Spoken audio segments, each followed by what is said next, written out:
Hello students, today we are going to start with chapter 3 of class 10 and that is linear equation in two variables.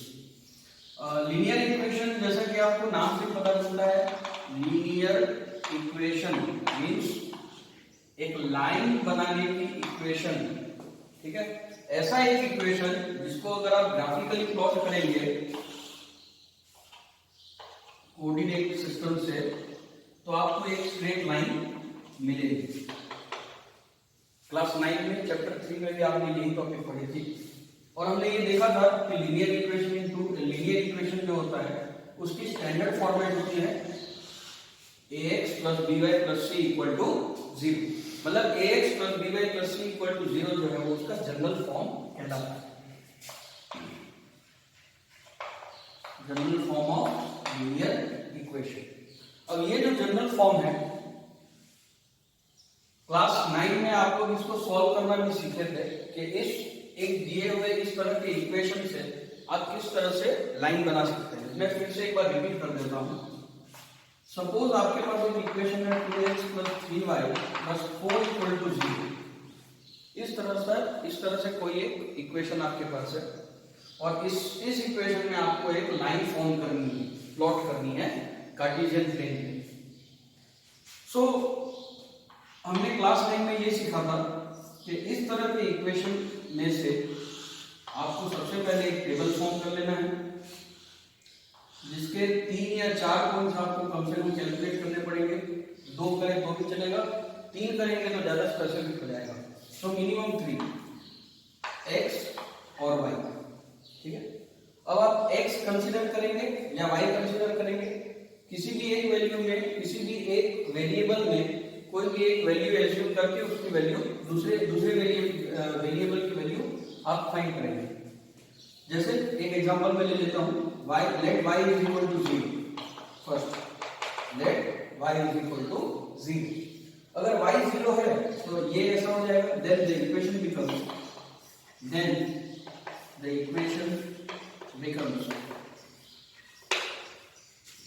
2x + 3 × 0 = -4। ये 4 इधर चले जाएगा, -4 हो जाएगा। तो 2x = -4, x = -2। तो y जब 0 है तब x आपको मिला -2, तो आपको यहाँ पे -2 लिख देना है। उसी तरह से आप यहाँ ले सकते हैं -1 y की वैल्यू। तो सेकेंड स्टेज पे लेंगे let y = -1, then the equation becomes 2x + 3 × -1 = -4। so 2x = 3 × -1 -3 इधर चले जाएगा तो हो जाएगा -4 + 3। सो x की वैल्यू आपको मिलेगी -1/2। इसी तरह से आप एक और वैल्यू सब्स्टिट्यूट कर सकते हैं। 1 फाइंड कर लीजिए when y = 1, third point, 2x + 3 × 1 = -4, 2x = -4 - 3, x = -7/2। सो इस तरह से आपको इक्वेशन में से 3 पॉइंट मिल गए। अब ये जो टेबल आपको मिला है वो x और y कोऑर्डिनेट्स हैं, अलग अलग पॉइंट पे। आप इसको पॉइंट A ले सकते हैं, आप इसको पॉइंट B ले सकते हैं और इसको आप पॉइंट C ले सकते हैं। इस तरह से पॉइंट A, B, C को अगर आप कार्टेशियन प्लेन में सब्स्टिट्यूट प्लॉट करेंगे इस तरह से 0 1 2 3 4, ये आपको पता ही होगा, आप उनको ग्राफ में करना है। -1 -2 -3 -1 -2 -3 1 2 3 मैं सब्स्टिट्यूट कर रहा हूं। अब हम पॉइंट प्लॉट करेंगे x -2 y 0। a पॉइंट आपको प्लॉट करना है -2, b पॉइंट प्लॉट करना है -1.5, -1 और c पॉइंट प्लॉट करना है -7/2, -1। ये 3 पॉइंट आपको प्लॉट करने हैं। एक रफ डायग्राम है ये, this is not fair one. x is -2 when y is 0, तो ये आपको पॉइंट ए हो गया।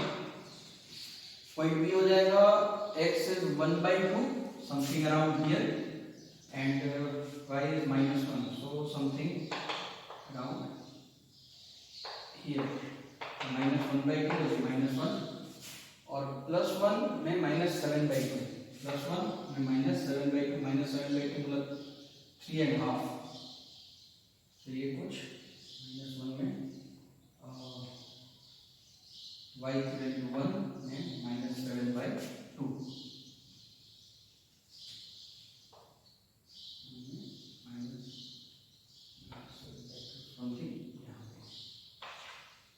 ये इस तरह से स्ट्रेट लाइन आपको मिल जाएगी। इस तरह से स्ट्रेट लाइन ड्रॉ करके आपको इस इक्वेशन के बाजू में लिख देना है 2x + 3y + 4 = 0। तो ये हो गया जो प्राइमरी आपने सीखा था क्लास 9 में कि किस तरह से आप एक दी हुई इक्वेशन से कार्टेशियन प्लेन में आप ग्राफिकली एक लाइन बना सकते हैं। लेकिन ये जो क्लास 10 है, इस क्लास 10 में आपको दिया गया है लीनियर इक्वेशन इन 2 वेरिएबल्स। ये 2 वेरिएबल्स ही हैं, लेकिन इसमें लीनियर इक्वेशन इस चैप्टर में आपको 2 इक्वेशन दी रहेगी। याद रखिएगा, मैथ्स का रूल है, जितने वेरिएबल्स होते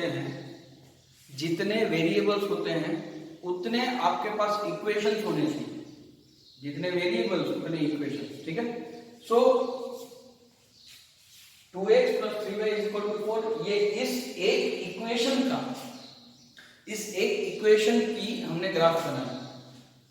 इस चैप्टर में आपको हर क्वेश्चंस में दो इक्वेशन दी रहेंगे, 2 लीनियर इक्वेशन। एक और लीनियर इक्वेशन हम ले लेते हैं, मान लीजिए x + y = 3। बहुत ही सिंपल इक्वेशन मैंने लिया है ताकि फटाफट इसका आप ओरली भी इसके x और y कोऑर्डिनेट फाइंड कर सकते हैं। बहुत ही इजी हो जाएगा x और y। वैसे तो आपको पूरा सब इस तरह से कैलकुलेशन करके दिखाने पड़ेंगे, लेकिन मैंने इजी लिया है ताकि ओरली हो जाए। तो 0 y = 3, जब ये 3 है तो ये 0 ले सकते हैं आप, और जब ये 1 ले लीजिए x को, तो 2 हो जाएगी। अब ये जो पॉइंट्स मिले आपको, उसको आपको सब्स्टिट्यूट करना है। 0,3, 0,3 और 1,2।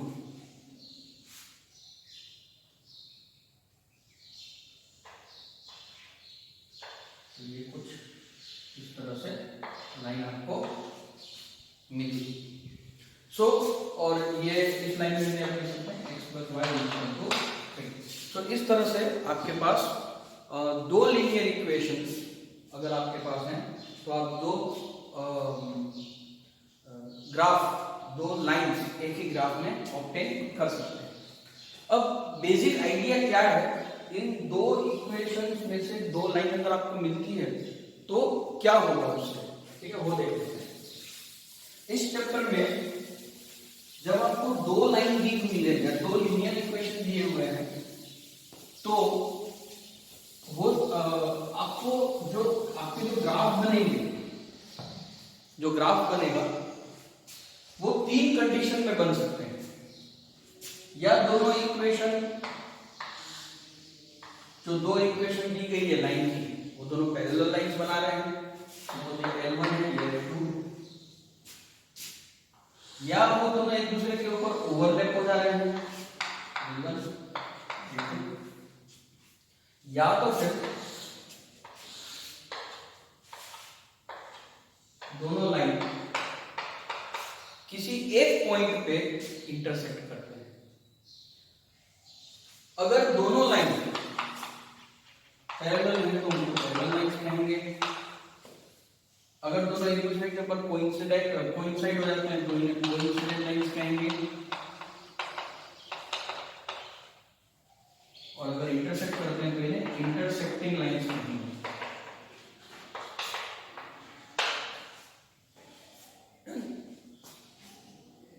अब पैरेलल लाइंस हैं, कोइंसिडेंट लाइन है या इंटरसेक्टिंग लाइन है, वो आप जब तक प्लॉट नहीं करेंगे तब तक आपको नहीं पता चलेगा, राइट। हालांकि इक्वेशन जैसे कि 2x हमने ग्राफ लिए, हमने जो दो एग्जांपल लिए थे x + y = 3, ये जो दो एग्जांपल लिए हैं हमने, इन दो एग्जांपल को आप देख के भी बता सकते हैं कि पैरेलल है, कोइंसिडेंट है या इंटरसेक्टिंग है। उसके ऊपर हम बाद में जाएंगे कि किस तरह से आप लाइन के नेचर, किस तरह की लाइन होगी, पैरेलल लाइन होगी, कोइंसिडेंट लाइन होगी या इंटरसेक्टिंग लाइंस होंगी, वो क्या होगा वो मैं आपको बाद वाले एक्सरसाइज में बता दूंगा। अभी आपको ये करना है कि जितने भी इक्वेशंस आपको इस एक्सरसाइज में मिलते हैं, अगर नोट डाउन करना है तो नोट डाउन कर लीजिए। एक्सरसाइज 3.2, एक्सरसाइज 3.2 में आपकी प्रैक्टिस के लिए, सॉरी 3.3 के क्वेश्चन 1 के 6 सम है, एक्सरसाइज 3.4 के फर्स्ट क्वेश्चन के 4 सम है। इन चारों सम में से, मतलब टोटल 10 सम हुए, 6 और 4 10, इन 10 सम में से कौन कौन से हुए, एक्सरसाइज 3.1 3.3 का क्वेश्चन नंबर 1 और एक्सरसाइज 3.4 के question number 2, question number 1 sorry, इनमें टोटल 10 सम है, इसमें 6 सम है और इसमें 4 सम है। ये 10 सम की आप ग्राफिकल मेथड से, जो हमने ग्राफ इसके पहले कार्टेशियन प्लेन बनाया था, ग्राफिकल मेथड से प्रैक्टिस स्टार्ट कर दीजिए इस चैप्टर के लिए, क्योंकि ग्राफ बना के उसका नेचर पूछा जाता है। बहुत इंपॉर्टेंट क्वेश्चन है ये बोर्ड एग्जाम्स के लिए, ठीक है।